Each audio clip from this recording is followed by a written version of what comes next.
pick up one of our classic 3.5-inch Velcro PVC patches now featuring the Typhoon to help support the channel via the link in the description below. Thank you and enjoy.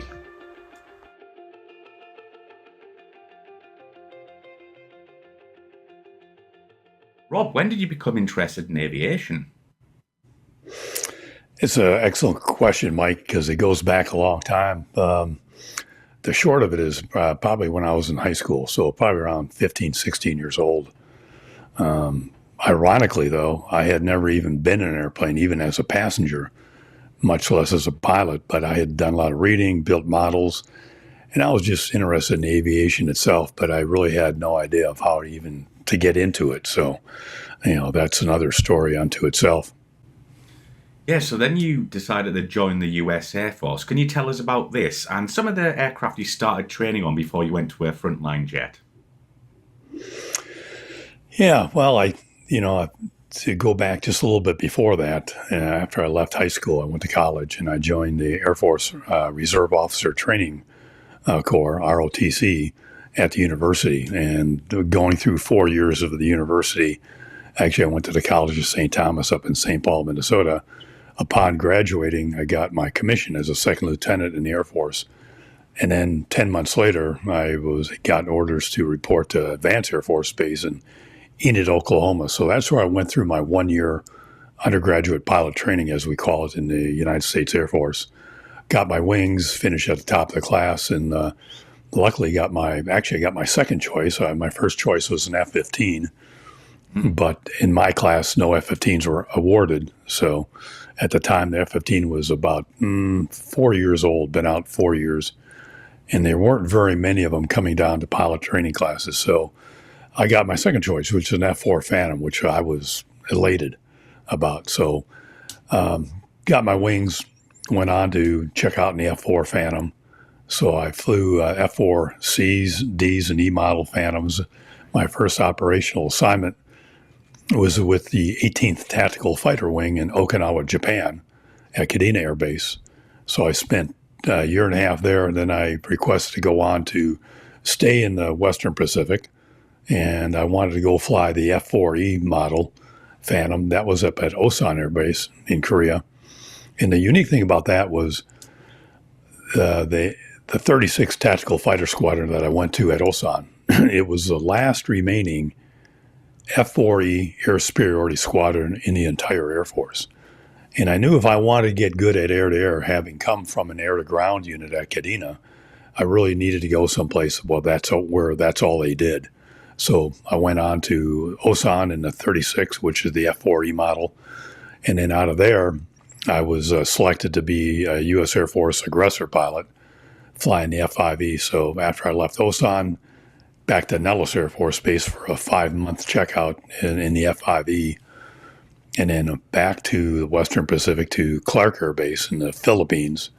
And I spent a year and a half there as an aggressor, flying F-5s as adversary against all our frontline fighters, whether it be F-15s at back up at Kadena, F-4s and F-16s in Korea, or there at Clark in the Philippines. So a lot of experience in the F-5E over the year and a half. And then I was selected to go to the Red Eagles, which we can probably get into more. I won't get ahead of yourself a little bit here, but that's what I did. And after flying the MiG-21 and MiG-23 for 3 years in the Red Eagles at Nellis Air Force Base, actually located up at Tonopah Test Range, then I was selected, and I got my F-15 then, and then went on to fly 4 more years active duty in the 1st Tactical Fighter Wing at Langley Air Force Base, where I flew F-15C models in the air superiority role.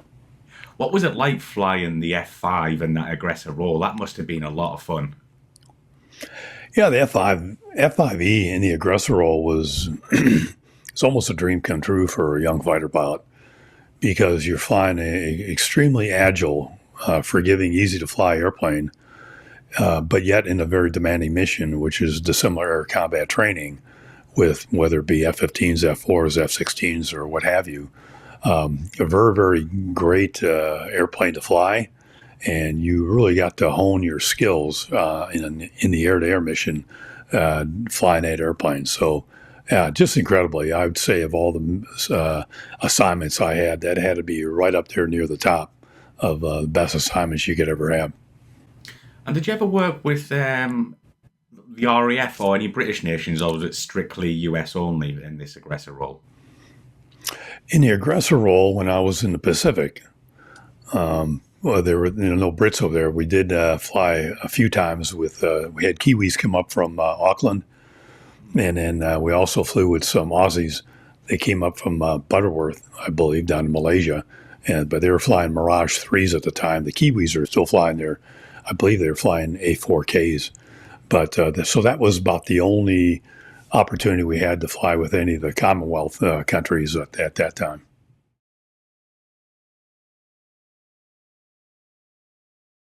So let's get stuck into the Red Eagles. Fascinating, fascinating. First of all, talk us through the squadron, what it's all about, and how you became a part of it. Yeah, great question. The Red Eagles, as we were more commonly referred to, were it was the 4477th Test and Evaluation Squadron at Nellis, and that was the front story or the cover story of the squadron was we flew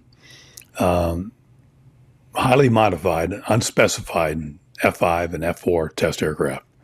So that was our cover story. What we really did was we flew MiG-21s and MiG-23s in a clandestinely obtained aircraft from around the world, a few countries, which we'll get into here in a bit, I'm sure. But the whole idea was to have these aircraft and have an entire squadron, as opposed to where the aggressors or Navy Top Gun fly in either F-5s or A-4s, simulating what an F-5 simulating what a MiG-21 or a MiG-17 might be like. The idea behind the Red Eagles is let's go out and get an entire squadron of the real thing, and then we'll secretly, match our frontline fighter pilots, both Air Force, Navy, and Marine Corps, to come up periodically and fight against them and get to see it in a very, very controlled environment, very classified.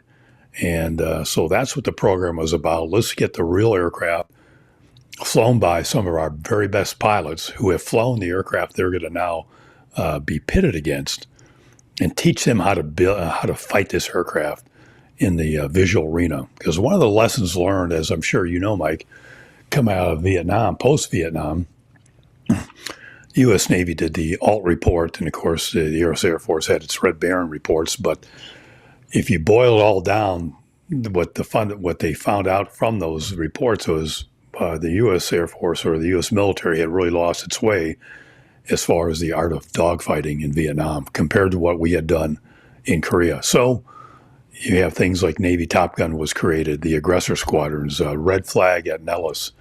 All those things were great, but the one missing piece was the actual realism.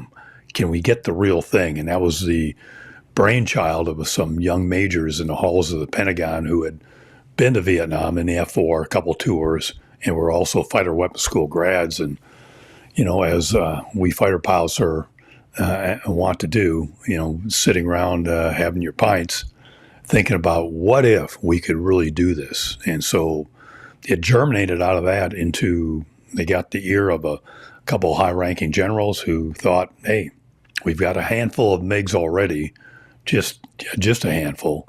Let's see if we can go out and get the real thing. So it's like most things in the U.S. military.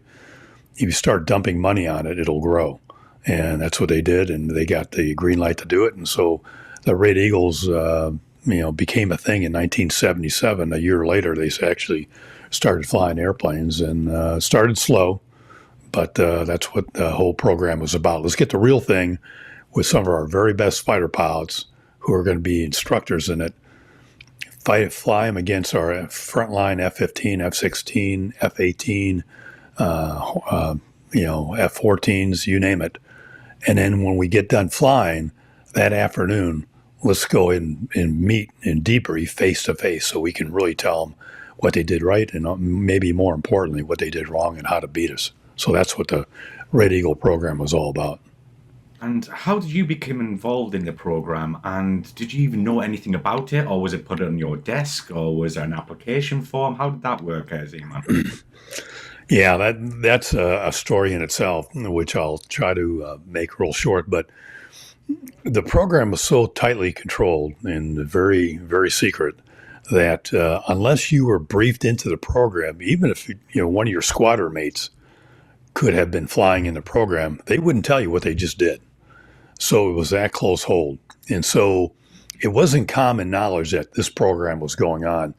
The rumor got out that we had a handful of MiGs, and they had done some exploitation in the late 1960s and the early 70s. But that was about it. And unless you were briefed into the program, you didn't know anything about it. And the first time I had heard about it was as a young lieutenant, and this again is in the book, but I had just got done flying one of my very first dissimilar air combat training missions against an F-5 Aggressor. I wasn't flying an F-4D, which is about 3 times the size and the weight of an Agile F-5E, and I just got my butt kicked. And after I left the debrief room, the squadron operations officer took me aside and asked me, "Hey, Z-Man, what do you want to do in your career? Do you want to keep hauling iron and dropping bombs, or you want to get good at air-to-air?" And no one had really asked me what I wanted to do other than fly Phantom, which at the time was still my dream. But after just having got my butt kicked, I thought, you know what? If given the opportunity and the training, I know I could do a lot better at this air-to-air. But when you're in an air-to-ground squadron, you just really don't get much opportunity to do it. Maybe 1 or 2 sorties a month, which is really nothing. So he took me aside and he told me about, if you want to get really good, go to Osan Fly F4s up there, maybe become an aggressor. And then he threw out something in a whispered tone right in the middle of the hallway, out of earshot of anybody. And this guy was a major at the time, been around, had a tour or 2 in Vietnam. He said, if you're lucky enough, if you're an aggressor, you need to get back to Nellis and go fly types. And I'm a first lieutenant at the time, and I had never even heard that term type. So I looked at him, and probably louder than he wanted to hear, I said, "Types, what are those?" And he leaned in a little bit, and again, in hushed tones, he whispered, "MiGs. We got effing MiGs at Nellis." And then he went on to say, well, not at Nellis, but at a secret air base north of there. Well, to a first lieutenant who was not very good at all at air-to-air, the dream of flying something like a MiG aircraft, which I knew had to be just, to me, that you'd have to be, next to godliness to do that. And so that wasn't even in my dreams. So, no, you couldn't put an application. It was kind of one of those things where if they knew about you, they'd come and ask. Right. But you didn't go to them and say, "Hey, I'd like to join your squadron." That was probably the surest way not to get the assignment. And so fast forward a few years, I'm at Clark Air Base. I'm an aggressor, been an aggressor for not quite a year. I happened to come back to the United States on holiday vacation in December of, this is 1982. And I happened to stop at Nellis Air Force Base. And while I was there, I ran into a friend of mine who I had been in a squadron with at Clark in the Philippines, who was also an aggressor there. He was one of our GCI ground control intercept officers. And he saw me in the hallway of one of the aggressor squadrons. And he asked me, "Hey, Z-Man, what are you doing here?" So I told him I was there on holiday leave and went on from there. And I noticed he was wearing on his right sleeve, right shoulder, a Red Eagle patch. Now, he's not a pilot, but he's a GCI controller. So what little I knew about the 4477th, having been in brief to the program about a year earlier when I went through the aggressor program, I knew what they did. I'd flown against MiG-21 briefly in the F-5, but that was it. That was my only exposure. And outside of that encounter, we never talked about it anywhere. So I see him wearing this patch, and he asked me a really strange question. He goes, "Do you have your Class A uniform with you?" Which to me is a very odd question. I'm just in blue jeans and whatever else I was wearing. And I told him, well, as a matter of fact, I do because I just traveled across the Pacific on U.S. Air Force 141s and KC-135 tankers to get to the States. And oftentimes you flew in your uniform. So I said, yeah, I've got it. It's back in my, visiting officers' quarters room here at Nellis. And I said, why do you ask? And he said, well, your name is on a short list of pilots that our commander in the 4477th is thinking about hiring. And that just threw me back. I looked at him like, he had a third eye. And I asked him, I said, are you sure you got the right guy? You're talking to Rob Zettel here. He goes, no, your name. And he went on to explain what's going to go on. So he asked me, are you going to be here tomorrow afternoon? This would have been a Wednesday. I said, yeah, I'll be around. He says, I want to set you up for an interview with our squadron commander. And since you're here, this is perfect because now he'll get a chance to meet you. So fast forward 24 hours later, I show up it's actually not even a squadron building. It's a double wide trailer, very nondescript. And so I go there and, I'll save the details, but I go and interview with a squadron commander who I didn't know. And I'm the only guy in this squadron building in my dress uniform. Everyone else is in there in their flight suits looking at me like, who is this guy? So I go in there, I have an interview with squadron commander, which again, I didn't know. And it was about a 25, maybe a 30-minute interview. And it was more of him telling me what the squadron does, what his expectations would be of me if I were hired, and a little bit about that kind of thing. And also pointed out some stuff that, the dangers of doing the assignment. But that was it. So, he gets up to, the interview's over. I walk out the door. I'm about to walk out the door. And he says, one more thing. He says, Z-Man, one more thing. He says, don't call us. We'll call you. So I thank him. I walk out the door. And 10 minutes later, as I walk out the door back to my wherever I was going, officers club, whatever, I thought to myself, well, I'm not going to get that job, but at least they know who I am now. Well, 10 months later, I get orders in my hand to be a Red Eagle. And, that was just I couldn't believe it. So that's how I got the squad. That's how I got the assignment. Obviously, in retrospect, I found out years later that the wing commander, my squadron commander, a few other people there at Nellis, not at Clark, excuse me, had put in a package on my behalf, unbeknownst to me, to the 57th Fighter Weapons Wing commander, who was a one-star general at Nellis, telling him, hey, we've got this young aggressor here at Clark. He would be a great addition to be a Red Eagle. I didn't know any of this was going on. So I got the assignment. So getting back to your original question, is it something you could apply for? No, it wasn't. Like I said, if they want you, they'll let you know. Wow, that's incredible. So let's talk about getting on the squadron, starting flying. Was there only, did they have all the MiGs at the time, or were they just the 21s at the time? And when did you start flying the 21s? No, when I first got there, they had a full complement of the airplanes. They didn't have, I should say full. They had both the MiG-21 and MiG-23. They had, in the year prior, they had stopped flying the MiG-17. They were flying the MiG-17. They had two of them for a while. They had lost one tragically in an accident earlier in 1979. And unfortunately, its pilot was killed. And they they continued flying the single MiG-17 for a while, but I believe it was in very early 1982, I believe they stopped flying it. But so when I got there, they had one MiG-17, which hadn't been flying for probably a better part of a year.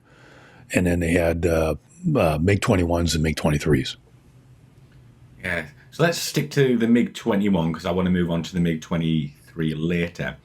So yeah, talk us through some of your ground and flying training on the MiG-21, and what was it like going to a sort of like Soviet jet? Was there a big difference there in terms of like cockpit layout, language, all that kind of stuff?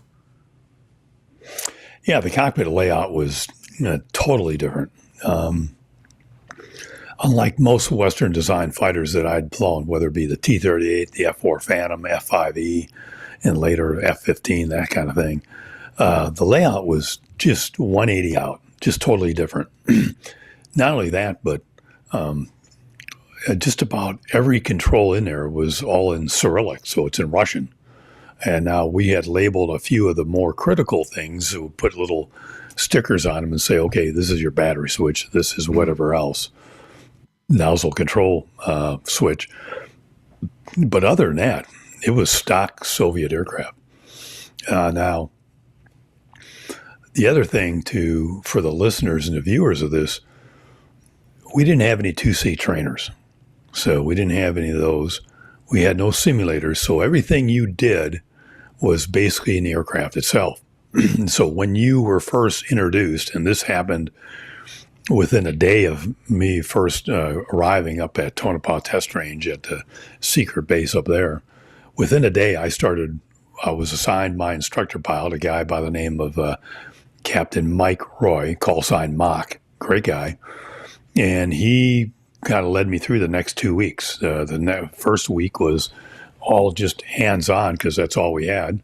You know, you get a flight manual, which our squadron had written themselves, and they had basically taken all the Defense Intelligence Agency or CIA reports, whatever kind of intelligence we had on Soviet flight manuals, and then they transcribed all that into English and then try to make sense of it and put it in a format that Air Force, Navy, and Marine Corps fighter pilots are used to. So even though we took all their information, we digested it, translated it, and then put it in a format we would all understand because we were used to. So that's what we had. I had that going in. I had a checklist. And basically with those two things in my instructor pilot, he basically got in a static aircraft, and we had what we call a VIP hangar, where you had a MiG-21, a MiG-23 in there at all times. Beautiful, just immaculate. But I would sit in there for hours with the instructor, and we'd go through switchology, labels, whatever, and then start sequence, emergencies, you name it. But that's how you learn the airplane. And from the day I got there till the day I flew was less than a week. It was like 5 days. So in a normal Air Force squadron, probably Navy and Marine Corps would be the same thing. With simulators, with 2C trainers, you would probably spend several weeks gearing up for your very first flight. Not in the Red Eagles. You're there, you're already an accomplished fighter pilot. Myself, having flown the F-4, 3 different models in both air-to-air and air-to-ground roles, the F-5 as an aggressor. And the aggressor was actually the perfect stepping stone to go to the MiG-21 because they're roughly the same size. The cockpits were different, but they actually flew and handled very similarly. So to go to the MiG-21 from the F-5 was probably the easiest thing to do. Mm-hmm. So that's how the checkout went. So, you know, a week after going through all your ground training stuff, you went out day one, you did 2 taxis, a slow speed and a high speed taxi. And then on the next day, you went and flew. That was it. And of course, it went on from there. But it didn't take long. Yeah. Let's talk about your first flight or the first couple of flights, getting used to the jet.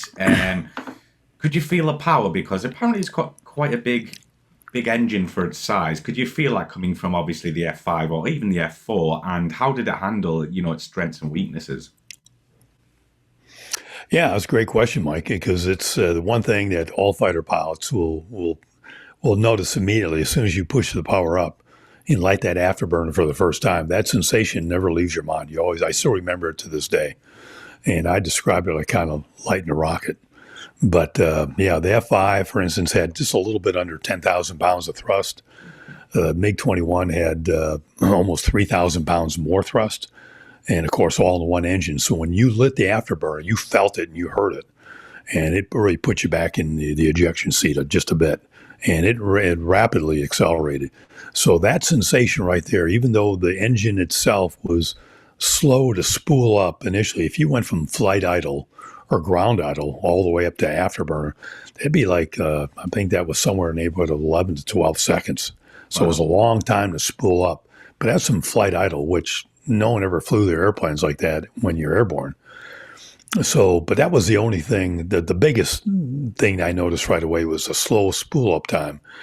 But if you had the engine already at military power and then selected afterburner, the light off was really, really quick. So that was probably the initial thing that I experienced is the slow spool up. But once you got airborne, you broke free of the runway. I mean, the sensation was much like flying a MiG-21. Had the stick had a different feel to it. But the lightness, the agility, you just almost think aileron roll and you're rolling left or rolling right. And the other thing that was really a welcome surprise that I didn't know about until, of course, you start flying it, was how good the rudder was. The rudder was the one thing, is probably the best airplane that I ever flew at doing like a loaded rudder roll. The F5 was good. I learned to use the rudder way back and flying the F4. But the MiG-21 at high angles of attack, I mean, less than 100 knots, you could pull the stick all the way back, and you're on the verge of a stall. Your ailerons aren't doing any good for you. They're washed out. But you could still roll the airplane incredibly well, loaded, just putting in full left or full right rudder. And that's the one thing in a slow-speed knife fight, which I'm sure we'll get to later on. The one thing that just amazed people was how well that airplane flew at high OA and extremely slow speeds. Yeah, so my first impression of the airplane was, you get airborne. Of course, you do your climb out of the airfield. First time I've flown a single-engine airplane, and we're going out to the area. And, of course, you get out afterward, you climb to 20,000 feet, and you start, you crawl, walk, run kind of approach. You start doing some increasingly hard loaded up turns before, you go into 6 or 7 or 8 Gs, and you do some loops and Emmelmans and things like just kind of get a feel for the airplane, just like I did in every airplane I've flown and every fighter pilot does in new airplanes. So you go through all that. And the other thing that really caught my attention right away was how fuel limited that airplane was. Yeah, I've heard that before. And so I talk about this in the chapter, which is called Light to Rocket. But within 20 minutes of being out in the area, I'm already on the way home because we're down to bingo fuel. And when I come back to the airfield, it's not right back to the pattern, pitch out and do your first landing. The first arrival back to the airfield is actually going to the simulated flameout pattern, which is about 12,000 feet above the airfield. So we're up at about 17,000 feet MSL. And I've got my chase pilot, Mike Royce, flying a T-38 chase aircraft off my right wing. And I come over the runway and ask for the simulated flameout approach. And I won't belabor that, but go through all that. And this is the first time I've flown this airplane. I'm coming over the airfield at 12,000 feet above it, pull the engine back to idle, put out the speed brakes, gears up, there's no flaps. And you do this big, almost like falling leaf spiral down to the runway, simulate, and you don't have an engine. So that's your introduction to the MiG-21. And from there, you go around and you do a couple normal patterns and you go, okay, I think I got this. And you taxi back in, you drop your drag chute on the infield and bring it back to the chalks. You go have lunch, you debrief. And that afternoon, you go out and do it again. And that was kind of the tempo of the Red Eagles. And, it's kind of like you put your big boy pants on and let's go. You're a fighter pilot. You're a Red Eagle now. Let's, you bone up and get along. So that was it. So, let's get stuck into some DACT with the MiG-21. Talk us through how it all works as well. Because let's say an F-14 squadron says, we've heard about the Red Eagles. Do they say, can we play with you today? Or how does that work, Z? No, it doesn't. Not quite that simple. Again, because of the secrecy of the program, we being Red Eagles, and because it was a Joint Department of Defense program, because it was run and managed by the U.S. Air Force, but the Navy and Marine Corps were, they were there with us. So, leading up to that a little bit, which is actually a good segue, is because it was a joint program. 3/4 of the pilots were Air Force, and the remaining quarter were Navy and Marine Corps. So we had typically about 12 to 15 U.S. Air Force pilots. We had 3 Navy pilots in the squadron all the time, and we had 1 token Marine. So which was often the brunt of all the jokes. But so that was it. And to get to your question about if you're an F-14 squadron, you would be tasked and ordered to basically saying, hey, maybe your squadron is getting ready to do workups to go back to sea on the boat. So before you did that, they would normally come to either Nellis, fly out of Nellis, or NAS Miramar, or an NAS Fallon, and they'd stage out of there and come and fly with us for a week. But before, so you just didn't say, yeah, I want to go fly. Higher headquarters would basically task you and say, hey, you're going to Nellis to fly against this squadron. And unless somebody in that squadron had flown and been in brief to the Red Eagle program, most pilots would show up and they go, okay, what are we doing? Fighting against aggressors or something like that. And early in the week, usually on a Monday, we would have all those pilots. It could be Navy and Marines, and it could be an Air Force squadron. We'd have them in one auditorium, and we'd say, okay, here's what you're really here for this week. And then you'd see their eyes get huge because they'd be said, and we'd flash a picture of a MiG-21 and MiG-23, and we'd say, here's what you're doing this week. And then we'd brief them. So that's how they would be introduced. And before we even showed them what they were going to do or even told them, we would pass out, and they all had to sign these non-disclosure forms, basically instilling fear of God into them that if you ever talk about this program, your career as an officer in Navy, Air Force, Marines over. And thank God it was well before things like smartphones and cameras and stuff like that. So that's also a reason why there's so few photos of our MiGs up at Tonopah anywhere, even online. So that's how you would get into the program. You would be in briefed, and then you'd be out briefed on the program. And when you went back to your squadron, say I was a young F-15 pilot who had just flown with the Red Eagles, and now I went back to my home unit, I couldn't tell anybody what I just did. Now there's other pilots. Yeah, you're dying to, So, and we'll get into some of that later on about how that played into later on when I flew F-15s and having come from the Red Eagles. But we'll talk about that maybe another time. But let's talk about the aircraft you went up against in the MiG-21. Was there anything like Western jets that surprised you? With that was a bit easier than I thought. How did that work? And was there any guys who came to you and thought the MiG-21's a lot more difficult than I thought to beat? Yeah, I mean we flew basically against everything. So if you take the Air Force, at the time some of the F4s are still around. So we fought against F4s quite a bit, but increasingly more and more F-15s and F-16s. On the Navy side, they were still flying Tomcats at the time. The F-18 was fairly new. They were coming on board for both their Navy and Marine Corps. And so that's typically what you flew against, 90, 95% of the time. You'd have a few one-off engagements or show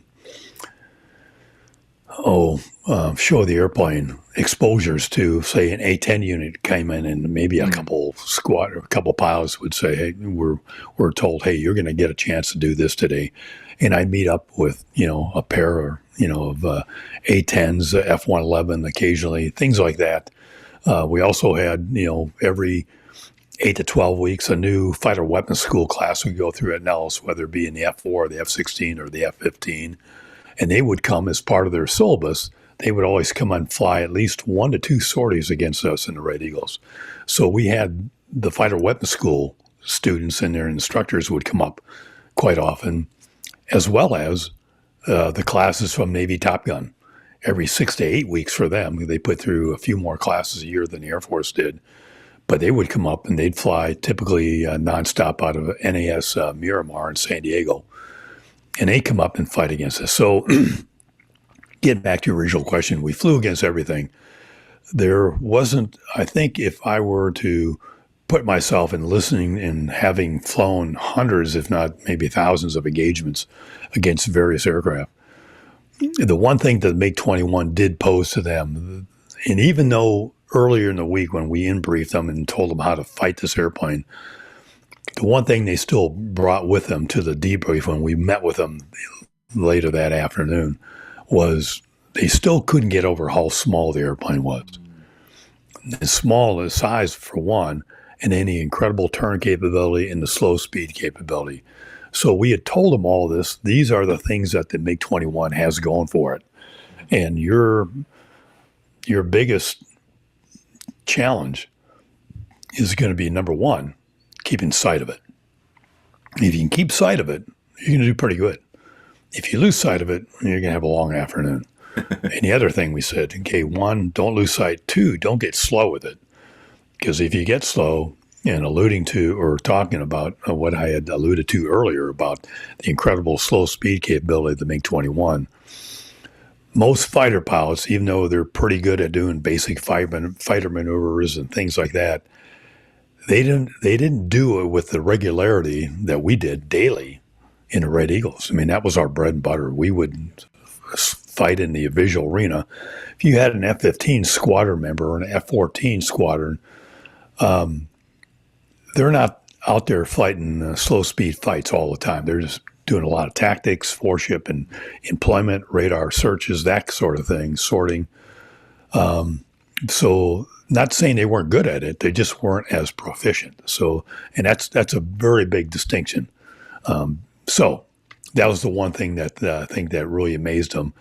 And I think the thing that, because of those things, those who were flying, let's say the F-4 Phantom, because the F-4 couldn't really turn with the MiG-21 in a slow speed fight. It was like, that was a recipe for disaster to slow down with a MiG-21 if you're flying an F-4. I don't care how good you are. I've never ever, and I don't say this boastfully, I'm just saying that I was really good at what I did. You put me in an F-5, or especially a MiG-21, never got gunned by an F-4, even against fighter weapons school instructors. It was that good. So now, having said that, that same problem, the slow speed capability of MiG-21 gave fits for even the later generation fighters, even F-15s and F-16s and F-14s and F-18s. Although the F-18, I would say, as I do in my book, the F-18 was probably the hardest airplane to fight against slow speed because it just had incredible angle attack, slow speed capability. I just couldn't come anywhere near matching. F-16 was a close second, then the F-15, then the F-14. So that's kind of how I would rank order them. But yeah, it gave them a lot of fits. So we would tell them, if you're going to fight the airplane, here's how to fight it smart. And after you've done that, you've proven to yourself that you can beat it, fighting, say, a two-circle fight or whatever, and then eventually beating the airplane down on its energy and using the vertical to come in and gun them. Okay, if you want to see what we're talking about, try to go single circle with us and wrap it up in a flat or rolling scissors, and you'll get your eyes watered. And they would come back and they go, yeah, I'm glad I saw that because you're exactly right. I don't want to get in the phone booth with a MiG-21. Before we move on to the MiG-23, do you have any memorable stories from your time flying the MiG-21 that you can share with our viewers? Probably, and I flew, for the viewers, I flew the MiG-21. I had 338 sorties in, so a little over 2 years of flying. So I flew hundreds, like I said, near thousands of engagements against various aircraft, both offensive and defensive setups. So I got to know all their airplane very well, what they could and couldn't do. The most memorable out of all of those engagements I had was one. I was in MiG-21 fighting against an F-15 fighter weapons school student. And we had just completed a tactical 2v2 engagement or intercept. And then we had knocked that off. We had knocked it off. My wingman in MiG-21, he went to the southern range with his fighter, his F-15. I went to Area 71 with this fighter weapons school student. And again, I didn't have a lot of gas, so I asked him, and I think it was actually part of their syllabus in the F-15, they needed to see a defensive setup against a MiG-21, which would have them out in front, 9,000 feet, and an easy left-hand turn at 400 knots, roughly 20,000 feet, with me in the attacking MiG-21, attacking them from left 7 to 8 o'clock, 9,000 feet at a like airspeed, 400 knots. And as soon as I hit 9,000 feet, the fight was on. So you got to get the setup. They're out front. You got attacking, very small, very lethal MiG-21.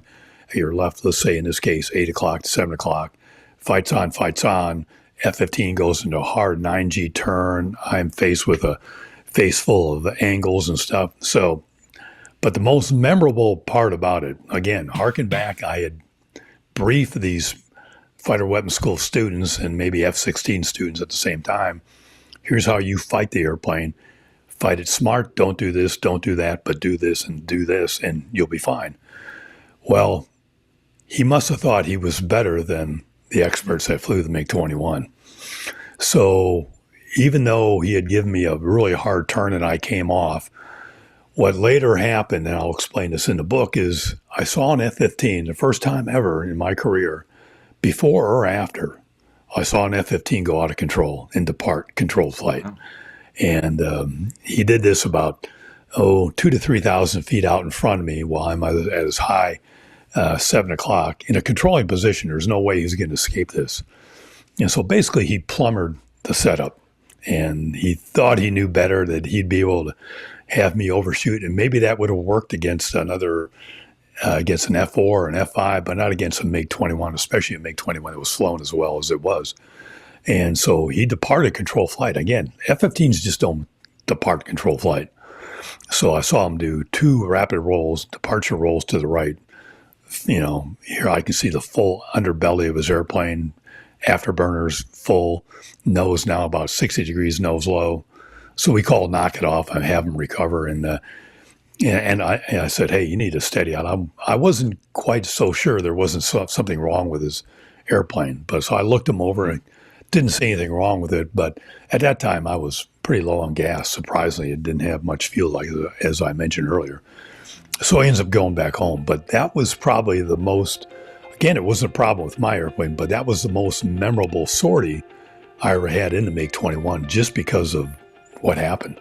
Yeah, I mean, you just don't see it. And I flew the F-15 for 4 years, and I don't think I never came close to depart. I never even talked to anybody ever departed an F-15 before. So that was an eye-watering thing because I wasn't expecting that.